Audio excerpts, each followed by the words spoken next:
Let's learn how to change WhatsApp chat wallpaper in this new update 2023. Hello WhatsApp users. In today's video, we'll walk you through the simple steps to change your WhatsApp chat wallpaper. To begin, open up the WhatsApp app on your mobile device. What you need to do now is to tap on Settings located at the bottom right of the screen.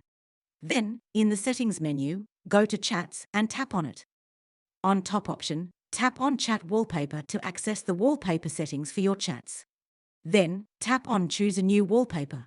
You can choose a wallpaper from your phone's gallery, use default wallpapers provided by WhatsApp, or even select a solid color.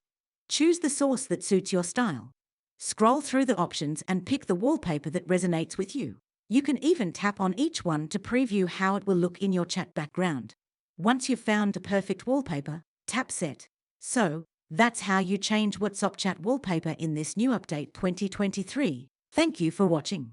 If you found this tutorial helpful, please give it a thumbs up and consider subscribing to ProTech Tutor for more tech tutorials and WhatsApp tips.